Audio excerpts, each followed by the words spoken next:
Okay, so as today is Monday, 20th of October, and I'm here with my Ikaku Chub scheme setup, and I've got a little more juice out of the coil, and I'm using the actual transistor generator and a cap here. They're all tied in the way it's supposed to be, as far as I know. And that's the Tesla coil is 320 one way and 320 the other way, clockwise, counterclockwise. And what I have is shocks all over the place. I'll put this ferrite in here, but it doesn't make any difference. I put the aluminum on there to think it would make a difference, and it may make some. It collects the static electricity. You can see I get shocked when I touch the negative ground. I got two negative grounds going to the spark gap, one from different sources, one from right here where that evaporator sunk in, and the other one's on a copper pipe. It does make a difference, because if you take them off, it sounds like this. There ain't much there, and it doesn't light up anything. The grounds really do help. And I'm using two of them, as a matter of fact.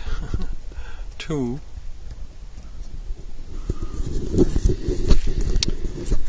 And I'm trying to hold this camera steady. And you can adjust the gap and make it even more aggressive.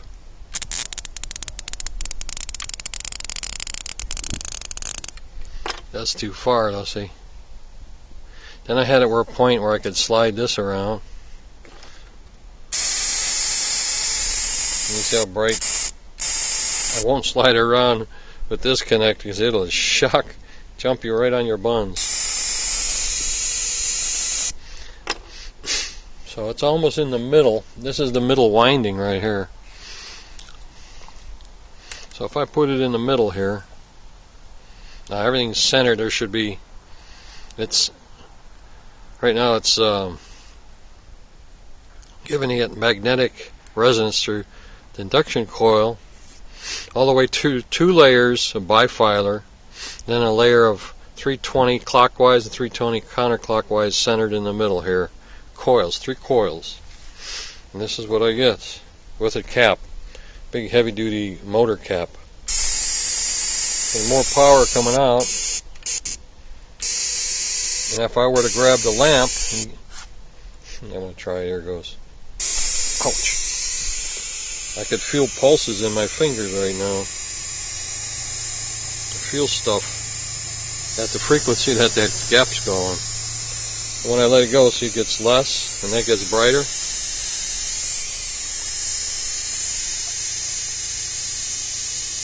I could feel it in the whole glass vibrating, or static, high static, really high static charge.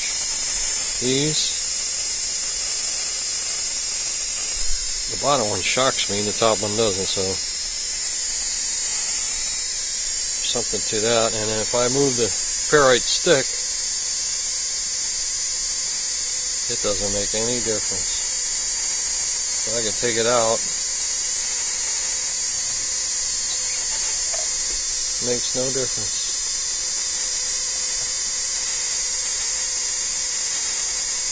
It did make a difference when I slid the Tesla coil, but right now it's at maximum. So I am not going to mess with that coil. It shocks you. And you can touch it through the ground, things jumping at you, and shock you. So it's a lot of high static there going on.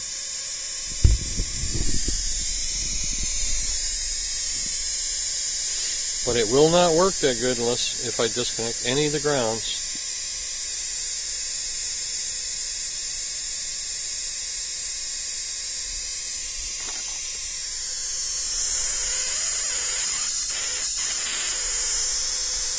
just slid it out pretty far there.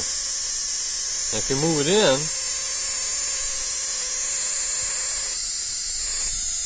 see it cuts it up. It kills it almost. So I'm going to pull it back out again. Disconnect.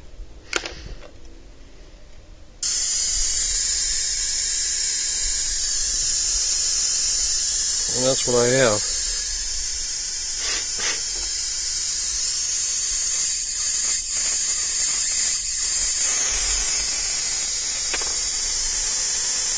And it doesn't matter if I put the gap the ground after this 100 nanofarad capacitor or before it from the high side of the TV coil.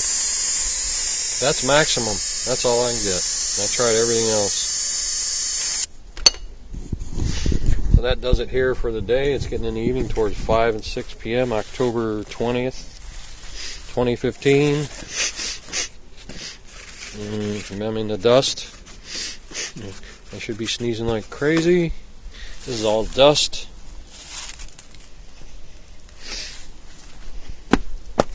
Yep, all dust in my feet now. But my only other thoughts is I don't have the right parts here. And I was reading the frequency of the 3-turn coil. I was getting anywhere from 1 to 4 megahertz, depending on how I set the spark gap or how I set up the position of the coil. It would range 1 to 4 megahertz. And right now I think whatever frequency it's at, it changes in because I'm playing with the spark gap. I just watch for maximum power out, that's all. You just watch for the maximum power. What else can you do?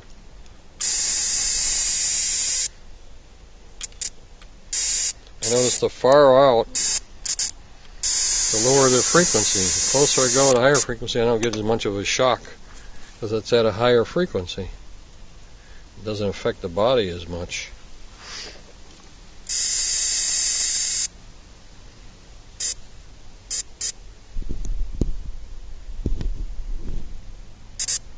They get little slight shocks, but then they go, yeah, they're still there, the shocks.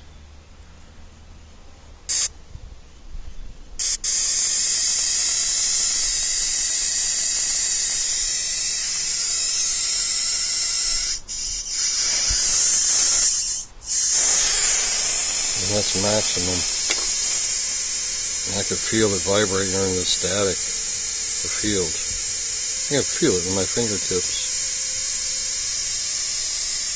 I had it hooked up to the transformer, I had it hooked up to a bridge rectifier, everything, and when I read it on the meter, it just flashed. It wouldn't read it. So that's all for now. This is a regular coil, wound one way. I think it's clockwise here.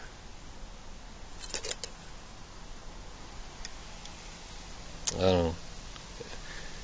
It's counterclockwise. That's all. I'm going to cut it off here.